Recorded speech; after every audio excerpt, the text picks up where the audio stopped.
ঘুরতে কার না ভালো লাগে, তাও আবার সেটা যদি হয় পার্কে। তো ছেলের তো পার্কের নাম শুনে খুবই আগ্রহ হয়েছে যে মা আজকে কিন্তু পার্কে যাব। তো আমরা যাই হোক পুরুলিয়াতে গেছিলাম ছেলেকে দেখানোর জন্য, ছেলের কিছু রিপোর্ট করানোর জন্য। তো নমস্কার বন্ধুরা, আমি হেমলতা পাহাড়কলে কুসুমকলির পক্ষ থেকে আপনাদের জন্য নিয়ে আসছি আবারও একটা নতুন ব্লগ ভিডিও। তো চলুন সঙ্গে থাকুন আর সম্পূর্ণ ভিডিওটা অবশ্যই দেখবেন। তো আমরা সেদিন গেছিলাম মা ছেলে মিলে ছেলের কিছু রিপোর্ট করানোর জন্য। তো এই যে সরাসরি আমরা চলে গেছি যেখানে রিপোর্ট করাবো সেই জায়গাতে। সেইখান থেকে বেরিয়ে ছেলেকে ভাবলাম একটু সেই পার্কে ঘুরিয়ে নিয়ে আসি। তো পার্কটা তো এমনিতেই আমি ছবি টবি দেখেছি, খুবই সুন্দর একটা জায়গা। আর পুরুলিয়া টাউনের মধ্যে এত সুন্দর একটা জায়গা, সুভাষ পার্ক, পুরুলিয়া সুভাষ পার্ক। তো আমি ভাবলাম যাই তাহলে ছেলেকে একটু ঘুরিয়ে নিয়ে আসি। আর হাতে আমাদের যেহেতু অনেকটাই সময় ছিল, তো ওই জন্য ভাবলাম যে যাই একটু ঘুরিয়ে নিয়ে আসি। আর এই যে বন্ধুরা, আমরা সেইখান থেকে একটা টোটো করে আমরা চলে আসলাম সরাসরি সুভাষ পার্কের উদ্দেশ্যে। ছেলে ভাবছে পার্কে যাব পার্কে যাব, ছেলের কিন্তু ভীষণ আনন্দ। এই পার্কে ঢুকতে গেলে একটা কিন্তু টোকেন মানি লাগে, ছেলেদের জন্য আলাদা আর বড়দের জন্য একটা আলাদা। তো যাই হোক, আমি সেটা জানতাম না, কিন্তু এসে এখানে দেখলাম লেখা রয়েছে দেওয়ালের মধ্যে। এই যে এইখানে লেখা রয়েছে বড়দের জন্য রয়েছে 15 টাকা, ছোটদের জন্য রয়েছে 8 টাকা। তো যাই হোক, আমি ভাবলাম 8 টাকা আর 15 টাকা যাই ছেলেকে একটু ঘুরিয়ে নিয়ে আসি।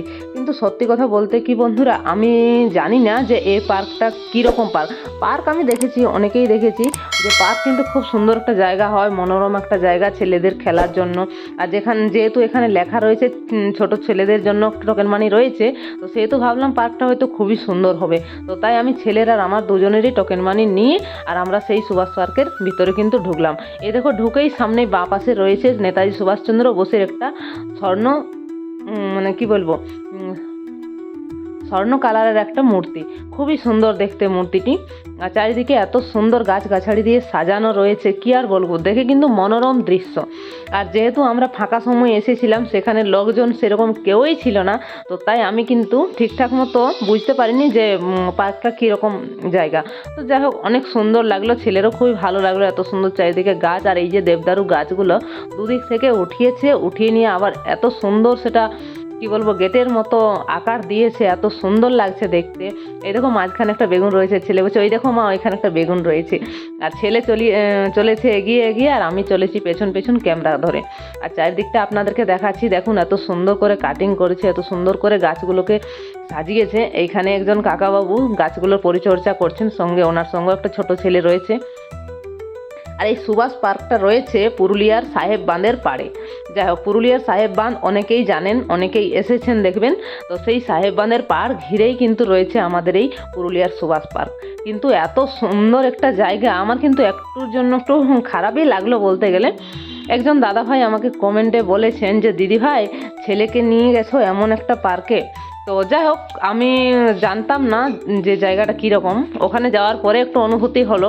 তো যাই হোক, আমার কিন্তু ভাগ্যটা অনেকই ভালো, যেহেতু আমি যে সময় ছেলেকে নিয়ে গেছি সেই সময়টা কিন্তু একদম ফাঁকা ছিল, সেরকম কেউ ছিল না। অতএব ছেলেরও কোনো অসুবিধা হয়নি, আমি আর ছেলে দুজন মিলে সেখান থেকে ঘুরে সব কিছু দেখে আমরা বেরিয়ে এসেছি। তো যাই হোক, ওখানে ঢোকার পরে বুঝতে পারলাম যে এই পার্কটা কিন্তু আমাদের সাধারণ মানুষের জন্য নয়, এখানে হচ্ছে শুধু কাপল পার্টির জন্যই রয়েছে এই পার্কটা। কিন্তু এত সুন্দর একটা জায়গা, ছেলেরা আসতে পারবে না, ছোট ছেলেরা আসতে পারবে না, মানে এটা একটা দুঃখের বিষয় আর কি, যে এত সুন্দর জায়গাটা ছেলেদেরকে নিয়ে আসা যাবে না। এই যে সব সময় মানে 24 ঘন্টা শুধু এখানে কাপল পার্টিই ভর্তি থাকে। তো আমরা মা ছেলে যে সময় এসেছি সে সময় কিন্তু সেরকম কেউ ছিল না, এক দুজন ছিল, সেটা কিন্তু ছেলের ইফেক্ট হয়নি কিছু। যাই হোক, আর চারিদিকে দেখুন ছেলেদের জন্য কত সুন্দর সুন্দর জিনিস রয়েছে। এই যে এখানে চাপার জন্য আমরা গেলামও, এগিয়ে গেলামও, এখানে ছেলে উঠবো বলে মা এখানে উঠবো। কিন্তু আজ যে প্রায় 1.5 মাস ধরে বৃষ্টি হয়েছিল, তার জন্য মানে জায়গাটা এত পরিমাণে কাদা হয়েছে যে ওখানে যাওয়ার আর আগ্রহ রইল না। কিছুটা গিয়ে সেখানে ছেলেকে বললাম চলো বেটা এখান থেকে ঘুরে আসি, এত কাদার মধ্যে কিন্তু এইখানে এই সিঁড়িতে বা এই দোলনাতে চাপা সুবিধাজনক হবে না। কি আর করা যায়, সেই দেখেই ওখান থেকে ঘুরে আসতে হলো। আর এই যে দেখতেই পাচ্ছেন, একদম একেবারেই সেই সাহেব বাঁধের পাড়ের মধ্যেই রয়েছে এই সুভাষ পার্কটা। আর চারিদিকে নানা রকমের চেনা অচেনা গাছগাছালি রয়েছে। এইখানে একটা কাঠবেড়ালি রয়েছে, কিছু খাবার দিয়েছে ওনাকে। সেই কাঠবেড়ালি নিশ্চিন্ত মনে সেই খাবার খাচ্ছে। সে কিন্তু বুঝতে পারেনি যে আমরা তাকে ভিডিও করছি। কিন্তু যা হোক, পশু পাখি তো, পশু পাখি একটু সচেতন বেশি হয়। অনেক সময় ছাড়া পেয়ে যায়, পালিয়ে যায়। কিন্তু আমি যে একটু দূর থেকেই ভিডিও করলাম, বুঝতে পারিনি। ছেলে জিজ্ঞেস করছে, মা এই সামনের গাছটা কি গাছ? গাছটা কিন্তু আমিও জানি না বন্ধুরা, কলা গাছের মতো দেখতে। গাছটা কি গাছ যদি আপনাদের জানা থাকে তাহলে অবশ্যই কিন্তু কমেন্ট করে জানাবেন। এই ছেলেকে নিয়ে সে রাস্তায় রাস্তায় চললাম। বললাম চলো একটু এদিক থেকে ঘুরে, আর এদিক থেকে ঘুরে আমরা একদিক থেকে ঘুরে আর একদিকে বেরিয়ে যাব। এখানে দেখুন আরও একটা কাঠবেড়ালি রয়েছে। এত সুন্দর, যা হোক, এত সুন্দর সবুজ প্রাকৃতির মাঝখানে পশু পাখিও কিন্তু বাস করে। গাছগাছালির মানে গাছ গাছ যে শুধু মানুষকে উপকার করে বা মানুষের উপকার করে মানুষকে অনেক কিছু দেয় তা নয়, সঙ্গে কিন্তু পশু পাখিরাও অনেক কিছু পায়, থাকার জায়গা পায়, খাবার জায়গা পায়। আর এই যে এইখানে রয়েছে স্লিপার, রয়েছে দুটো দোলনা রয়েছে। তো ছেলে বলছে আমি স্লিপারে উঠবো, কিন্তু চারিদিকে এত কাদা, মানে কি আর বলবো, মানে ভাল লাগছিল না। তো যাই হোক, তবুও ছেলেকে বললাম চলো এখানে মোটামুটি একটু শুকনো রয়েছে, একবার উঠে নেমে এসো। তো সামনে ওইখানে একটা কাকাবাবু ওখানে কাজ করছিলেন, উনি মানে যে ঘাস গাছাড়ি হয়েছে সেগুলো সব পরিষ্কার করছিলেন। উনি বললে পারবে না উঠতে। আমি বলি বড় ছেলে তো, উঠুক না, একবার একবার উঠুক, উঠে নেমে যাক, কোনো অসুবিধা নেই, পারবে নিশ্চয়ই আস্তে আস্তে করে। তো যাই হোক, তার মনের ইচ্ছা হলো, একবার উঠে নেমে এসছে। আর দেখো ছেলে আমার কি ভীষণ খুশি। আর মা ওটাতে উঠবো, ওটাতে উঠবো।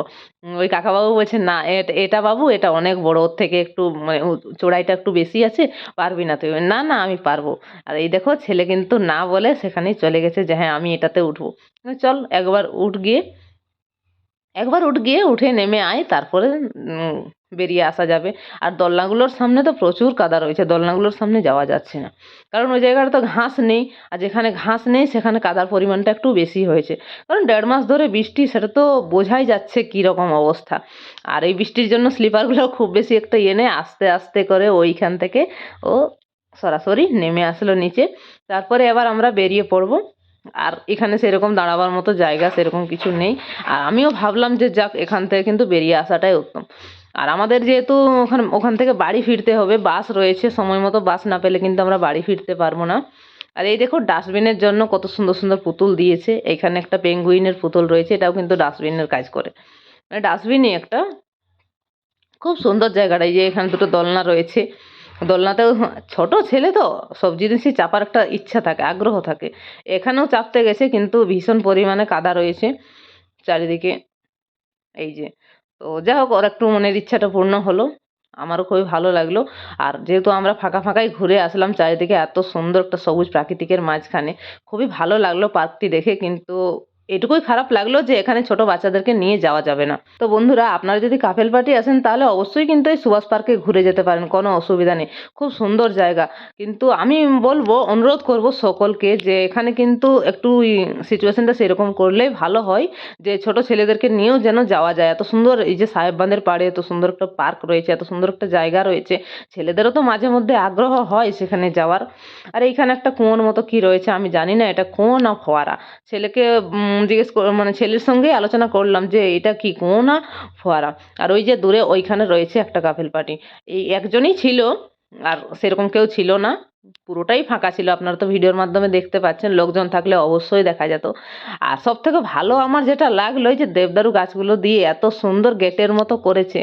আর প্রতিটি জায়গায় মানে 10 পা দূরে দূরে, 10 পা দূরে দূরে দুদিক থেকে দুটো দেবদারু গাছ উঠিয়েছে, আর সেটাকে মাঝখানে জয়েন্ট করে এত সুন্দর গেটের মতো করেছে। মানে ভীষণ সুন্দর লাগছে জায়গাটা চারিদিকে, মানে কি বলবো, সেখান থেকে বেরিয়ে আসার কোনো ইচ্ছেই নেই।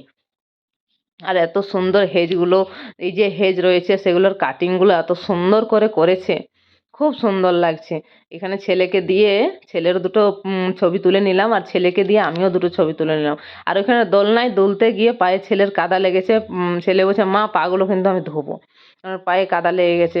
পুরোটাই তো কাদা, রাস্তাটা যেহেতু যে রাস্তা বানিয়েছে সেই রাস্তার মধ্যে একটু শুকনো রয়েছে, কারণ সেটা তো সেই পিচ রাস্তার মতো করেছে। এই দেখো এখানে একটা জবা গাছ রয়েছে, জবা গাছটাও খুব সুন্দর কাটিং করেছে। আর এই যে লম্বা লম্বা গাছগুলো কি গাছ আমি ঠিক জানি না, যদি আপনাদের কারো জানা থাকে তাহলে অবশ্যই কিন্তু কমেন্ট করে জানাবেন। আর এখানে একটা ছোট্ট ঘর রয়েছে, এখানে কেউ থাকে যারা হয়তো কাজ করে তারা থাকে, না অন্য কেউ থাকে সেটা আমি বলতে পারবো না। এখানে বিভিন্ন ধরনের হেজ দিয়ে কিন্তু জায়গাগুলোর রাস্তাগুলো ডিজাইন করা আছে। দেখুন এটা কিন্তু অন্য ধরনের একটা হেজ, এটা মানে কি বলবো বেঞ্চি টাইপের এটা ডিজাইন করা আছে। ডিজাইনটা খুবই সুন্দর লাগছে দেখতে। দু সাইডে দু সাইডে একই রকম ডিজাইন। সাইড আর তার পেছনে রয়েছে দেবদারু গাছ।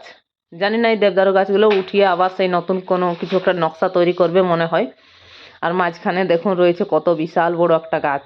ওই গাছটাও জানি না, আমি ঠিকঠাক চিনি না, যাই হোক অনেক সুন্দর লাগছে জায়গাটা দেখতে। ছেলেরও অনেক খুশি হয়েছে, অনেক ভালো লেগেছে পুরোটা ঘুরে।